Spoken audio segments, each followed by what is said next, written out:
Este es un tutorial que persigue varios objetivos. El principal de ellos es el de ejemplificar el alineamiento constructivo. Fijamos un objetivo que formará parte de una competencia más compleja del alumno. Ese objetivo es el dominio de los criterios de aceptación.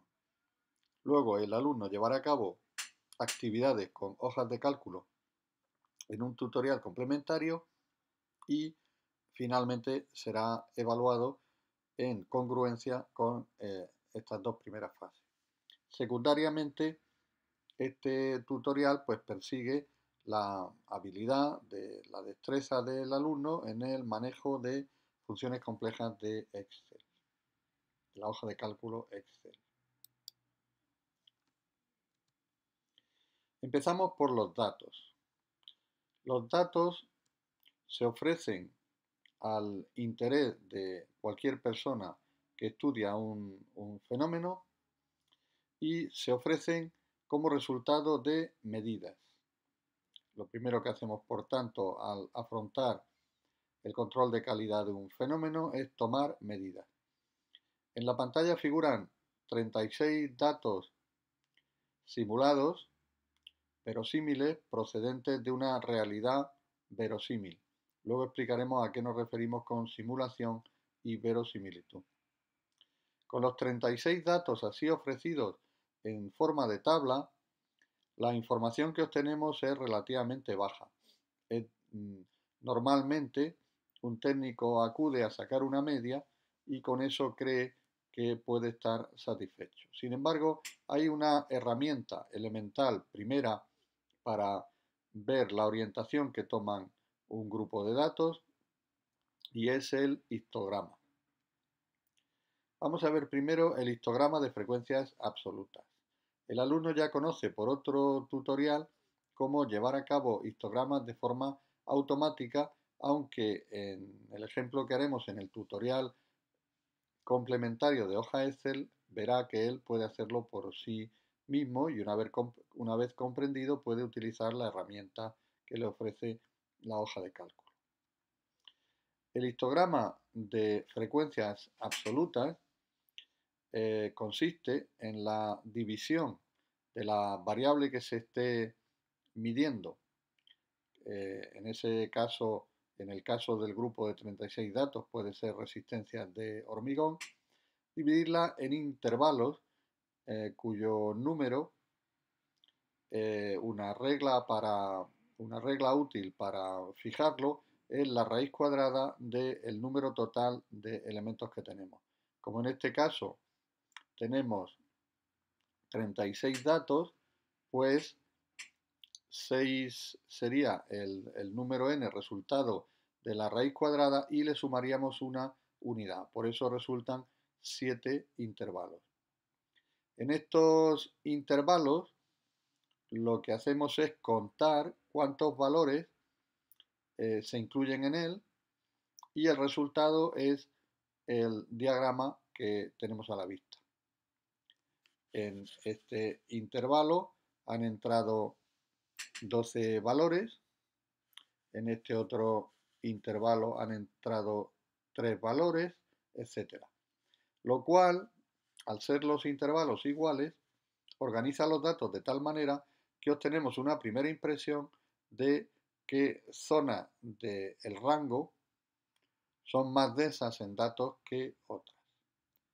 Sin embargo, las frecuencias absolutas no son suficientemente expresivas porque no permiten comparar datos, puesto que el histograma de frecuencias absolutas va a depender de del número de valores que estemos utilizando y de la media en torno a la cual estén los valores organizados.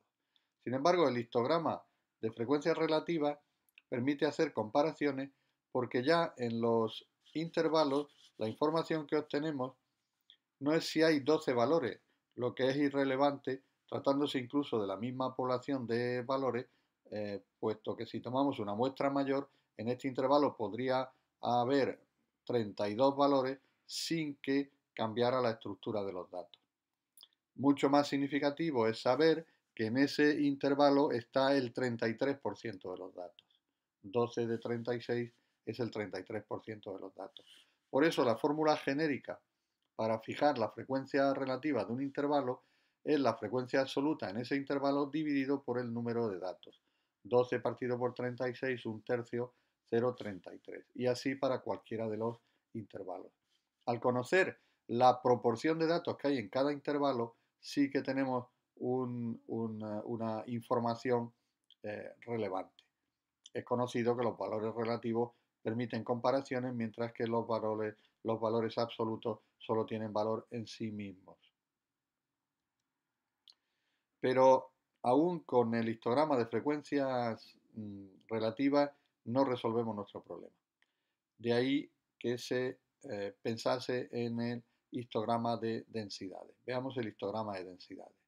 El histograma de densidades, su fórmula es esta. En cada intervalo, el valor que consideramos relevante es el resultado de dividir la frecuencia relativa en ese intervalo por el ancho del intervalo.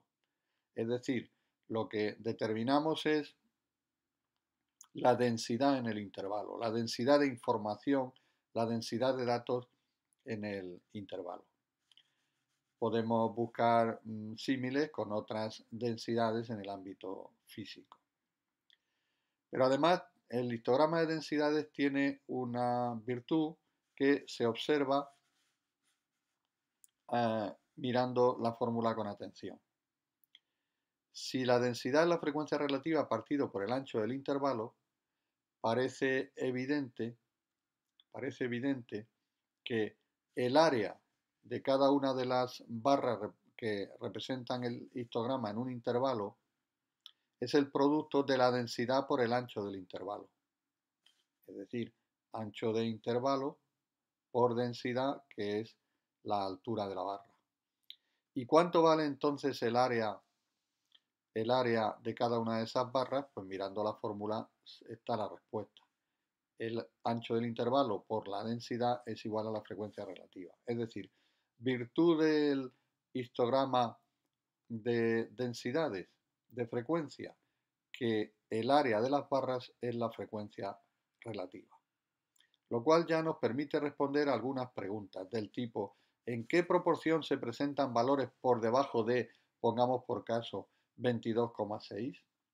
Pues sería la suma de las áreas de las barras situadas a la izquierda de la frontera de 22,6 la respuesta a la pregunta, que sería a su vez la suma de las frecuencias relativas correspondientes.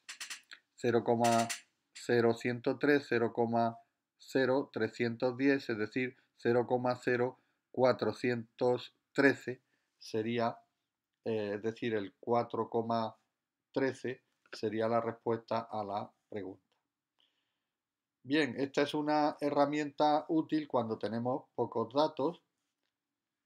Nos da una respuesta que podríamos llamar experimental, puesto que las frecuencias son resultados de, las frecuencias relativas son resultados de mediciones que hemos realizado a cabo nosotros, y cuyos resultados, los datos, nosotros los hemos organizado utilizando los histogramas.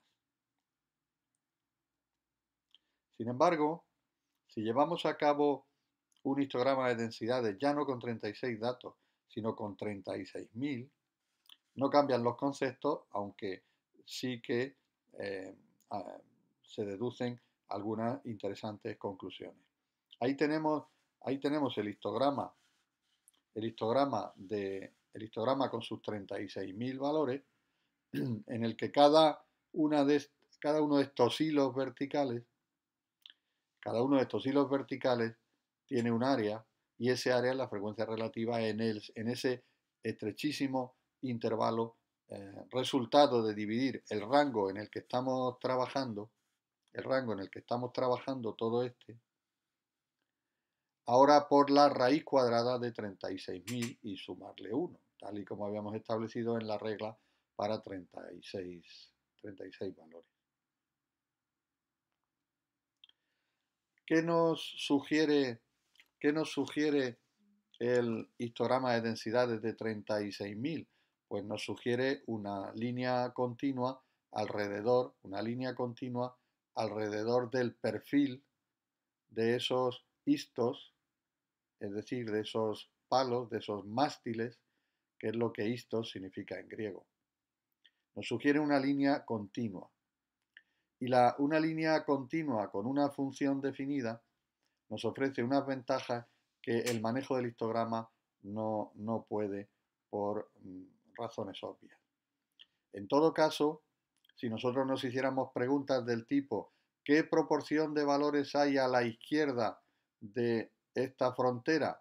Sería igualmente la suma ahora de varios cientos, varios o varias decenas al menos de áreas de cada uno de los istos de los pequeños intervalos en que ahora hemos dividido nuestra serie. Evidentemente eso no es muy operativo, y por eso ya en el siglo XVIII, se decidió buscar una solución más eh, operativa, más racional, nunca mejor dicho. Aquí tenemos un ejemplo de que el 13,79% de los datos están a la derecha de esta frontera y ese valor lo obtenemos a base de sumar las áreas de los istos que están a la derecha, es decir, de sumar las frecuencias relativas correspondientes.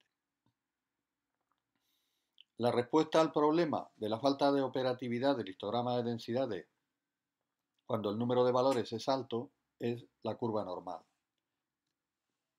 La curva normal, cuya función figura aquí arriba, es concebida por de Moivre en el siglo XVIII y utilizada profusamente por Gauss en el siglo XIX para la medición de errores. En esta función se ve claro que la forma de campana es resultado del numerador, puesto que el denominador son todos valores constantes para una determinada serie de datos. Este símbolo es el de la desviación estándar y la raíz cuadrada de 2pi. Es una fórmula muy interesante que una vez que se comprende, pues aumenta la autoestima del alumno porque es una fórmula con tres números irracionales, el número e, el número pi y la raíz de 2. Es una fórmula perfectamente dominable por el alumno, como veremos en el tutorial con la hoja de cálculo.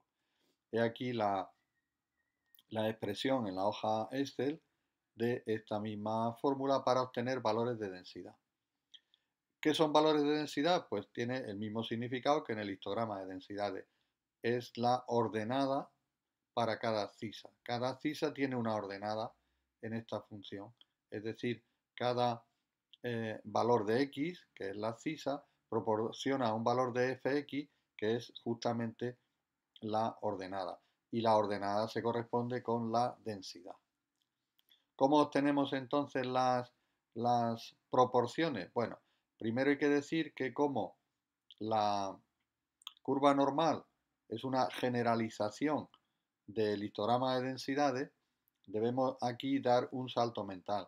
Cuando estamos en el histograma de densidades, hablamos de proporciones y hablamos de frecuencias relativas que son resultados de mediciones. Cuando hablemos ya de la distribución normal, hablaremos de áreas y ya no hablaremos de proporciones, sino de probabilidades. Es decir, generalizamos nuestra experiencia con la medición y las frecuencias y la convertimos en probabilidad. En el histograma de densidades, el área bajo la curva vale 1, porque la suma de las áreas de todas las barras de cada intervalo es la frecuencia relativa. Y es sabido que el sumatorio de la frecuencia relativa es precisamente 1, dado que cada una de las frecuencias en un intervalo es justamente el número de valores en ese intervalo dividido por el total de valores.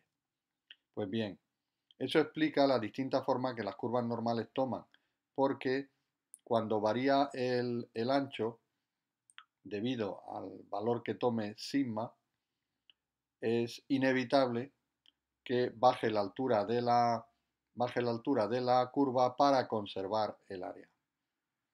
Vamos ahora a explicar el origen de la desviación estándar, dado su interés para lo que sigue. Cuando estudiamos conjuntos de datos,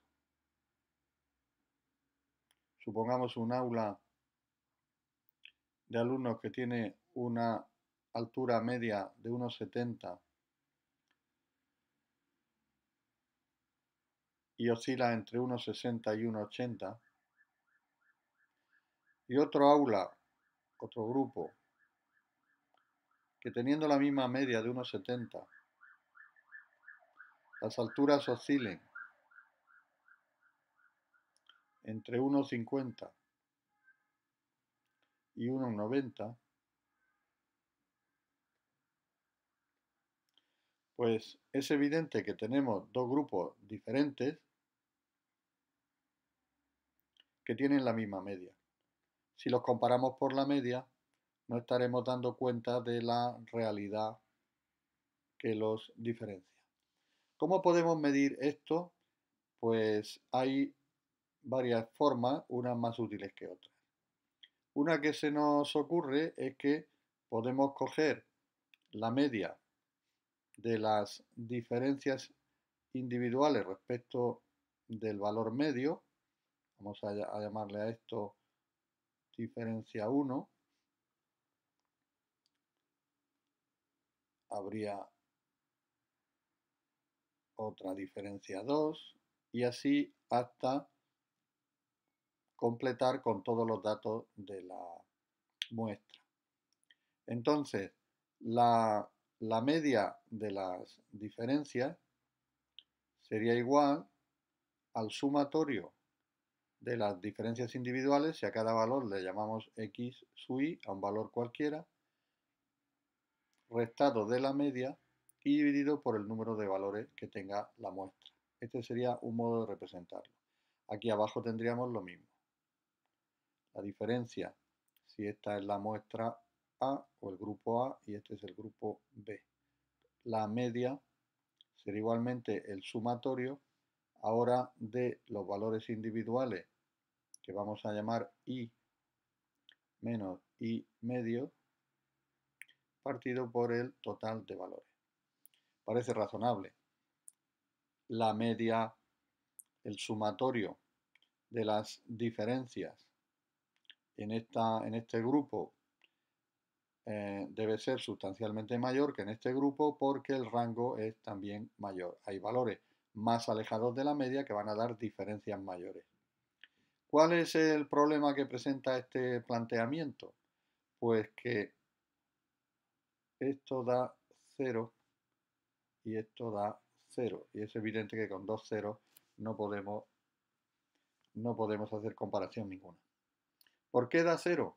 Pues porque hay diferencias positivas cuando los valores sean mayores que la media y negativas cuando los valores sean inferiores, con lo que no es posible nuestro propósito. ¿Cómo vamos a representar ahora aquí de una forma genérica, llamándole tal y como es conocido sigma a lo que buscamos? Aquí ponemos el sumatorio de xi menos x media y aquí el valor n. ¿Cómo resolvemos el problema de los valores negativos? Pues una forma elegante es elevar al cuadrado. Bien, ya hemos resuelto el problema de los números negativos, pero ahora tenemos un problema adicional. Imaginemos que se trata de alturas, como es este caso. Las diferencias entre una altura y la media se expresará en metros. Sin embargo, al elevar al cuadrado, las unidades de este cálculo serán metros cuadrados. Pero metro cuadrado es una unidad de superficie, no parece eso muy informativo. ¿Cómo eliminar el problema? Pues hallando la raíz cuadrada. Con lo cual hemos llegado ya a la definición de desviación estándar. ¿Qué es la desviación estándar? Pues la media cuadrática, la raíz cuadrada de la media cuadrática de las diferencias. Ahora hemos obviado el problema del cero y estamos en condiciones de comprobar que el valor sigma para el grupo B es suficientemente mayor que el grupo A como para indicarnos que, siendo las medias iguales, los grupos no lo son en absoluto. Ya sabemos pues por qué la desviación estándar tiene el aspecto que tiene en esta fórmula. La razón de que se divida por n-1 en vez de por n es porque cuando se trata de muestras y no del conjunto de la población, el valor de sigma no deja de ser una estimación y por tanto la corrección que se hace aquí con n-1 es porque es un cálculo más verosímil, de hecho se llama de máxima verosimilitud, el que hacemos al estimar el valor de la desviación estándar. Clásicamente en los libros de estadística encontraremos que cuando se trate de la muestra no hablaremos de sigma sino de S, para indicar que se trata de un estimador. Bien, pues ¿por qué son, por tanto, diferentes en su anchura las curvas? Por sigma. ¿Por qué tienen menor altura? Porque tienen que conservar el área.